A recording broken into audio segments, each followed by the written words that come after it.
Calorimetria, parte 2. Estados físicos da matéria.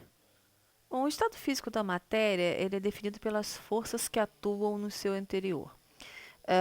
São duas forças, a de coesão, que tende a aproximar as partículas, enquanto a de repulsão, que tende a afastá-las. Bom, vamos pegar uma substância qualquer. Quando a força de coesão supera a de repulsão, a gente tem um estado sólido.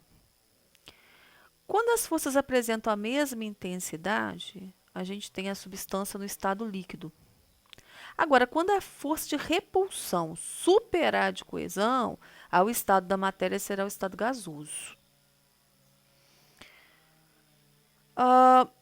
Vamos ver aqui que os estados físicos, né, eles distinguem-se uns dos outros por causa de alguns fatores, por exemplo, sua forma e volume. O estado sólido apresenta forma e volume constantes. São exatamente a forma e o volume daquele material que a gente está observando. O líquido tem a forma variável, volume constante. O líquido ele toma a forma do recipiente que o contém. E o gasoso, tanto a forma quanto o volume são variáveis. O gasoso também, né, toma a forma do recipiente que o contém. No estado sólido, as partículas não têm liberdade de movimento, o movimento é apenas vibracional. E a matéria vai ter a maior densidade molecular. No estado líquido, as partículas apresentam liberdade de movimento, como se elas estivessem rolando umas sobre as outras. No estado gasoso, as partículas vão ter a total liberdade de movimento, né? E é nesse estado que a matéria terá a sua menor densidade molecular. A matéria, dependendo de fatores como pressão e temperatura, pode alterar o seu estado. É isso que a gente vai ver agora. Bom, mudança de estado da matéria. Fusão é a passagem do estado sólido para o estado líquido. A gente toma, por exemplo, um cubo de gelo que a gente tira lá do congelador e deixa a temperatura ambiente, ele vai derreter, vai virar líquido, né? O gelo que estava no sólido vai virar água líquida.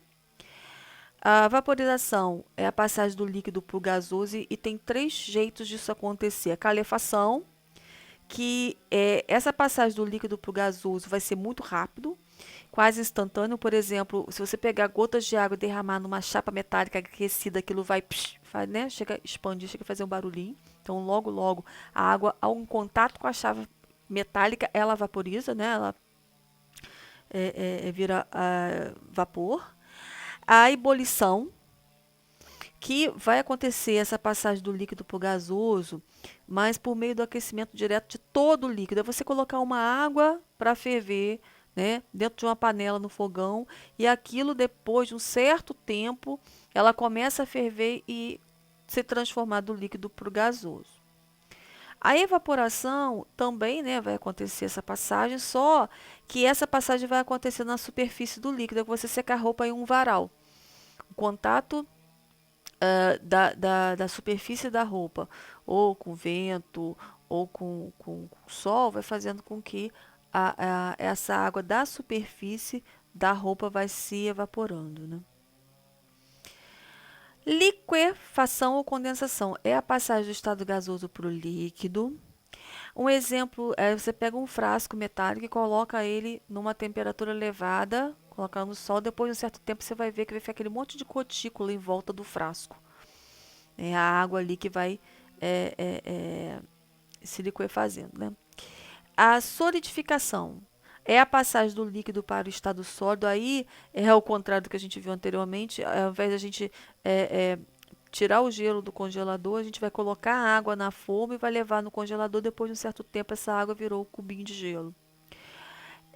Sublimação, passagem do estado sólido para o gasoso ou o inverso. E quando ocorre essa passagem do sólido para o gasoso ou do gasoso para o sólido, e essa passagem ocorre sem que ocorra a passagem pelo estado líquido, vai direto.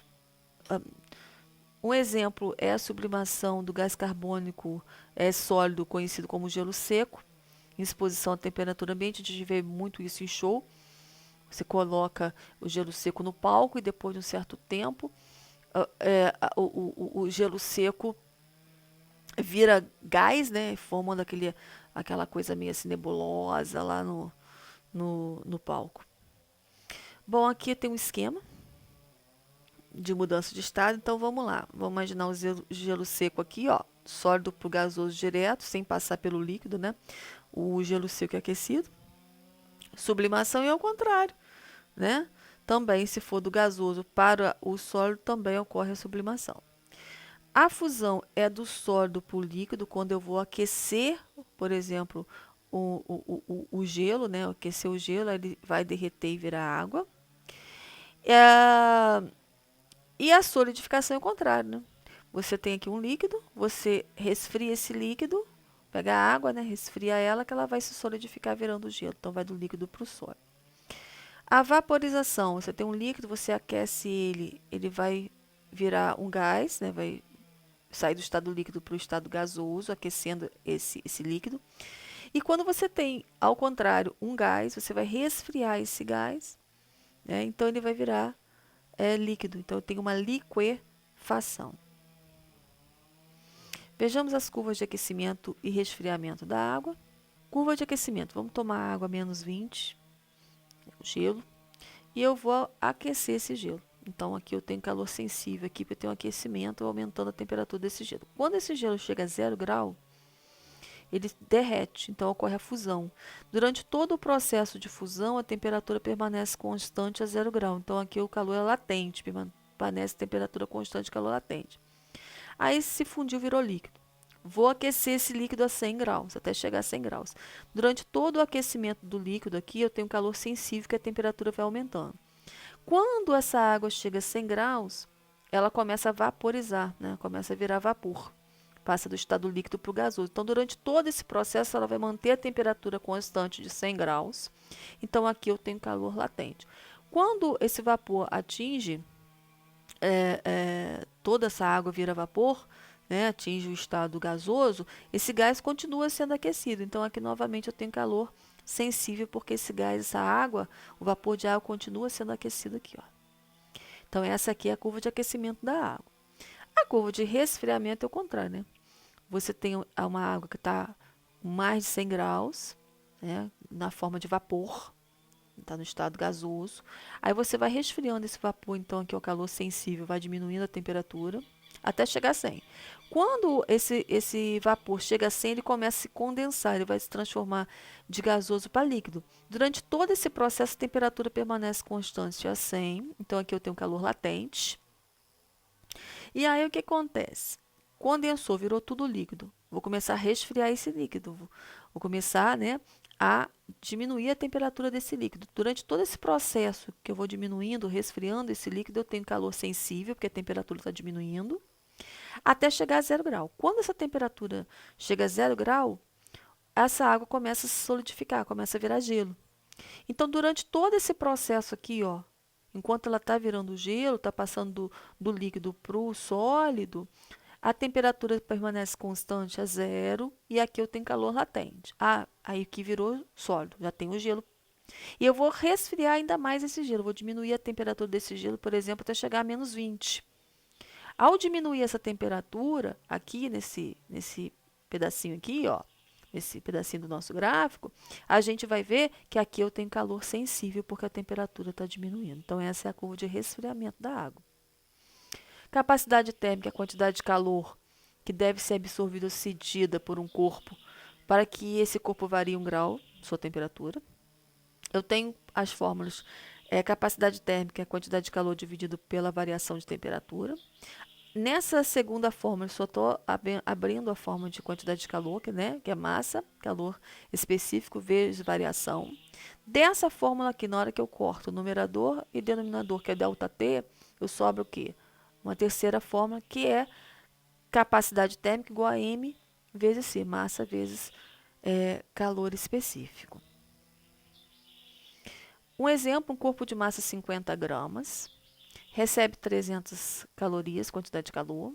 A temperatura sobe de menos 10 para 20, inicial menos 10 para final 20. Então, a variação é final menos a inicial, 20 menos 10, a multiplicação do sinal eu vou ter 30. eu quero que determine a capacidade térmica do corpo e o calor específico da substância, o Czinho e a capacidade térmica. Para achar o Czinho, eu vou usar a fórmula de quantidade de calor. 300 de quantidade igual a massa de 50, o C eu não sei, repito. O ΔT é a variação que a gente viu que é 30 positivo. Vou fazer 50 vezes 30, 1.500. Só arrumei aqui. 1.500 está multiplicando, passa dividindo. O calor específico é 0,2 calorias por grama grau Celsius. A capacidade, como eu tenho a massa e tenho o calor específico, M vezes C. A massa 50, o C acabei de achar 0,2. 50 vezes 0,2, a capacidade térmica dessa substância é 10 calorias por grau Celsius. E quando a gente mistura substâncias com diferentes temperaturas, o que acontece? Por exemplo, quando a gente mistura café com leite gelado, a gente sabe que depois de um certo tempo, eles vão estar na mesma temperatura, eles alcançarão o equilíbrio térmico. Por quê? Porque o calor do café é transferido para o leite, né? O corpo quente passa para o corpo de menor temperatura. Então, o café que é quente passa para o leite que está frio. A equação que vai determinar esse equilíbrio térmico é essa aqui. Você vai pegar as quantidades de calor envolvidas e todas elas somadas darão zero. No caso aqui, eu teria Q1 do café mais Q2 do leite apenas. Um corpo, vamos ver o exemplo, de 400 gramas de massa, calor específico sensível 0,20, e estava numa temperatura de 10. O primeiro corpo, olha só. É colocado em contato térmico com outro corpo de 200, ó, corpo 2, calor específico sensível 0,10. E a temperatura desse segundo corpo é 60 graus. Eu quero saber a temperatura final, ou seja, a temperatura de equilíbrio, né? A temperatura em que vai se estabelecer o equilíbrio térmico entre os dois corpos. Bom, são dois corpos, então é Q1 mais Q2. A quantidade de calor de Q1 mais a quantidade de calor de Q2. Aqui eu tenho os dados do primeiro e os dados do segundo, vou só encaixar. 400 da massa, 0,2 do calor específico, temperatura final não sei é T, menos 10, que era a inicial, mais o segundo corpo 200, o calor específico 0,10, vezes a temperatura final, que eu não sei, que é de equilíbrio, menos 60, que era a temperatura que o segundo corpo estava. Tudo isso igual a zero. Vou trabalhar o 400 vezes 0,2 dá 80. Vou repetir o parêntese. Mais 200 vezes 0,10 dá 20. Vou repetir o parêntese. Agora, quando eu tenho um número multiplicando um parêntese, eu tenho que fazer o quê? A propriedade distributiva. 80 vezes T, 80T. 80 vezes menos 10, menos 800. 20 vezes T, 20T. 20 vezes menos 60, menos 1.200, igual a zero. Arrumei, eu tenho 80 e tenho 20T, eu tenho 100 T's. Eu devo 800, eu devo 1.200, eu devo 2.000. Né? Igual a zero. Vou passar, mudar de lado, ó. Negativo, passou positivo. O 100 está multiplicando, vai passar dividindo. 2.000 por 100 dá 20 graus Celsius. Ou seja, qual a temperatura de equilíbrio? Qual a temperatura que esses corpos vão ter depois de trocarem, né, o calor? 20 graus Celsius é a temperatura final desses corpos.